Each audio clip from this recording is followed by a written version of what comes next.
महाकार्टून TV.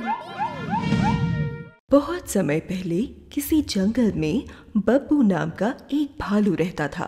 Babbu को शहद खाना बहुत पसंद था। वो मधुमक्खियों के छत्तों से शहद चुराकर खाया करता था। वाह, आज तो मजा आ गया। एक दिन वो ऐसे ही शहद की तलाश में जंगल में भटक रहा था। तभी उसे मधुमक्खियों का एक बहुत बड़ा छत्ता दिखाई दिया। इतना बड़ा छत्ता, इसमें तो बहुत सारा शहद होगा। ऐसा कहकर उसने छत्ते पर एक जोर से मुक्का मारा और छत्ते से शहद टपकने लगा। बब्बू ने हाथ आगे बढ़ाया तो उसके हाथ में बहुत सारा शहद आ गया। इसकी तो खुशबू ही बहुत मीठी है।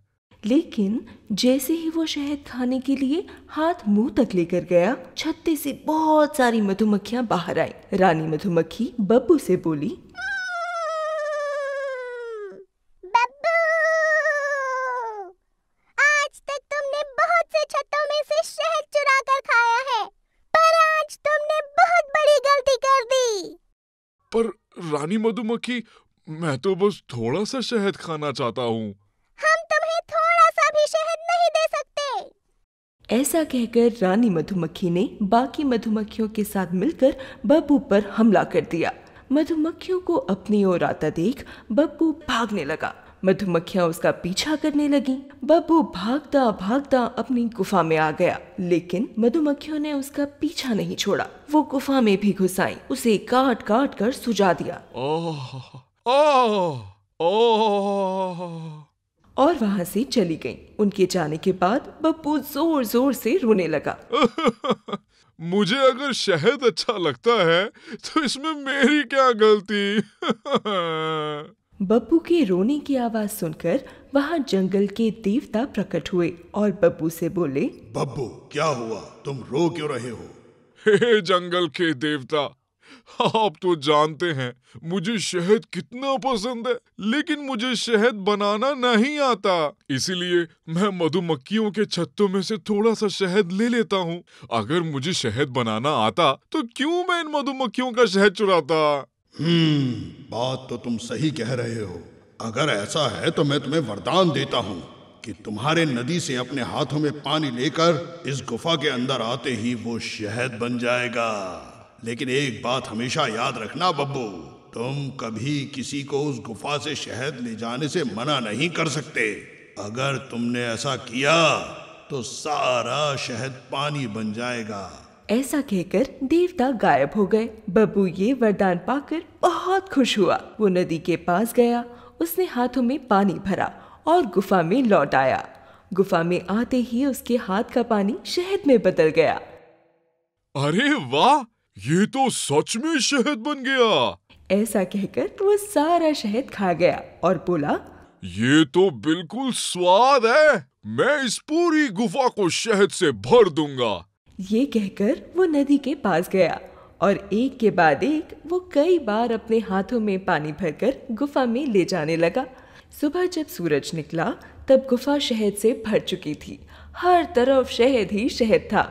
वाह, मेरी जादुई शहद की गुफा। जल्द ही जादुई गुफा की बात पूरे जंगल में फैल गई। दूर दूर से जानवर गुफा में शहद खाने के लिए आने लगे। बब्बू खुशी खुशी सबका स्वागत करते हुए बोला, तुम सबका जादुई शहद की गुफा में स्वागत है। यहाँ तुम जितना चाहो शहद खाओ। यहाँ कोई मधुमक्खी तुम्हें शहद खाने से नहीं रोकेगी। ऐसे ही बहुत दिनों तक चलता रहा। जानवर जब चाहे गुफा में आकर शहद खाने लगे। अरे, ये शहद तो बहुत मीठा है। अब पता चला ये मधुमक्खियां हमें शहद खाने से क्यों रोकती थी। फिर एक दिन मधुमक्खियों की रानी बाकी मधुमक्खियों के साथ बब्बू की जादुई शहद की गुफा पर आई और बब्बू से बोली, बब्बू, जिन फूलों से हम शहद बनाते हैं, जंगल में वो सारे फूल खत्म हो चुके हैं। हमें उन फूलों को ढूंढने दूसरे जंगल जाना पड़ेगा।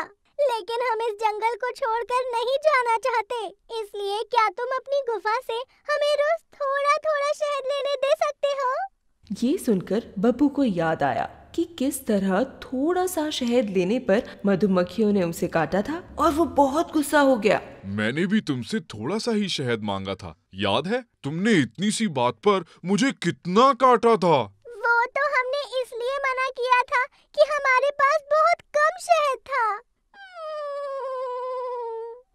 वो जो भी हो, मैं तुम्हारे साथ अपना शहद नहीं बांटूंगा। निकल जाओ मेरी गुफा से। उसके ऐसा बोलने पर रानी मधुमक्खी बाकी मधुमक्खियों के साथ वहां से चली गई। तभी जंगल के देवता प्रकट हुए और बोले, बब्बू, लगता है तुम मेरा दिया हुआ वरदान भूल गए। मैंने तुमसे कहा था कि तुम किसी को भी शहद खाने से मना नहीं कर सकते। लेकिन उन्होंने भी मुझे शहद नहीं दिया था। वो जो भी हो, शर्त तो शर्त थी। मतलब? ये कहकर जंगल के देवता मुस्कुराए और वहां से गायब हो गए। बब्बू ने हैरानी से घूमकर शहद की ओर देखा। अचानक सारा शहद पानी में बदल गया। ये क्या हुआ? तभी पानी झरने की तरह आया और बब्बू को बहाकर गुफा से बाहर ले गया। इस तरह गुस्से की वजह से बब्बू को अपनी जादुई शहद की गुफा को खोना पड़ा।